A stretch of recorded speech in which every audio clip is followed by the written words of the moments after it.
Ngiyabonga Sihlalo. Chairperson, it is absolutely despicable that we can have the kind of divisive racial rhetoric that is undermining of the reconciliation agenda in this country, as we've just heard. Those kinds of generalizations and stereotypes are exactly the reason why we'll continue to have divisions that keep us separated. Chairperson, Section 205, subsection 3 of our Constitution states that the objects of the police service are to prevent, combat, and investigate crime, to maintain public order, to protect and secure the inhabitants of the Republic and their property, and to uphold and enforce the law.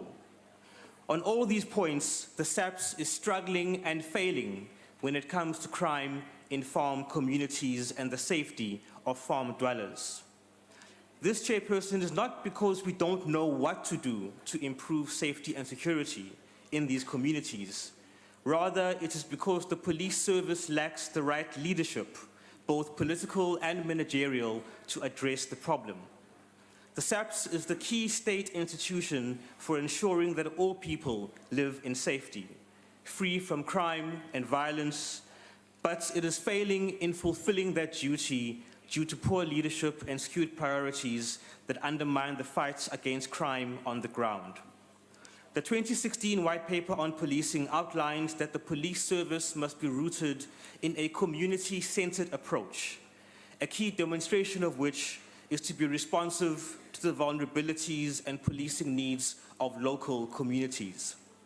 To quote the White Paper, at local level, the SAPS must be equipped to respond to the risks, vulnerabilities, and policing needs of the disparate communities it serves.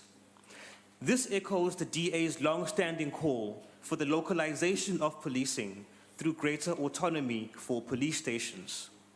Because crime threats vary drastically from community to community, the SAPS approach of centralized crime fighting often undermines the ability of police stations to respond to the very specific needs of their communities.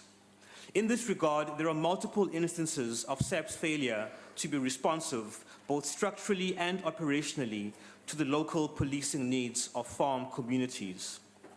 During a visit last month to the town of Belfast in Mpumalanga with my colleague, Honorable Steyn, following another farm attack, we heard from the local councillor about numerous examples of how the SAPS is hopelessly handicapped to do its job.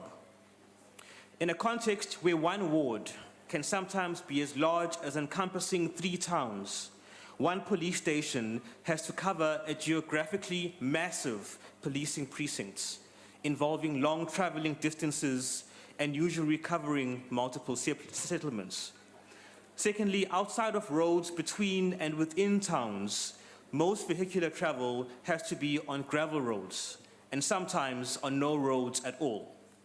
This terrain requires tougher, more agile police vehicles that can take hard knocks and won't be rendered useless after it rains because they get stuck in mud too easily.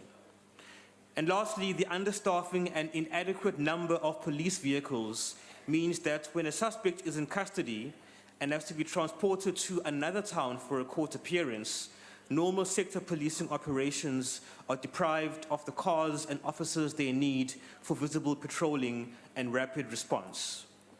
Chairperson, the SAPS is also missing a huge opportunity in the fight against farm attacks and other crimes in rural areas when it comes to police reservists. The White Paper on Policing is clear that the effective use of reservists contributes to strengthening policing at station level and the implementation of crime prevention initiatives. So this is what the DA would do to improve the safety and security of farm communities and to reduce farm attacks, because heaven knows the ANC is not going to get around to getting it done anytime soon.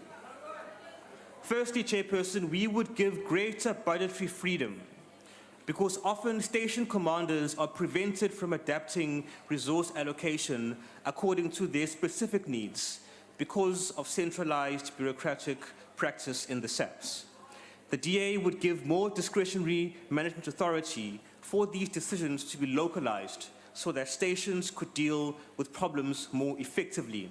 For example, given that policing precincts usually cover a large area, a station commander would be free to ensure the operation of a larger number and spread of satellite police stations. Secondly, we would allow for the local sourcing of equipment.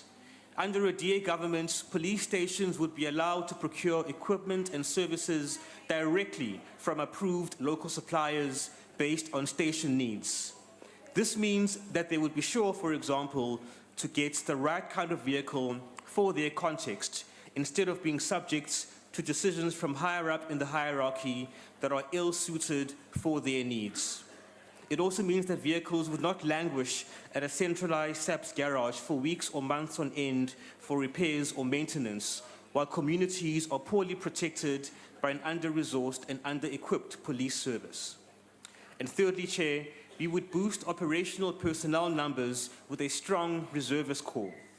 The DA would ensure rigorous vetting and training coupled with strong accountability to ensure that volunteer reservist behavior and conduct is in line with the ethos and expectations of permanent SAPS members.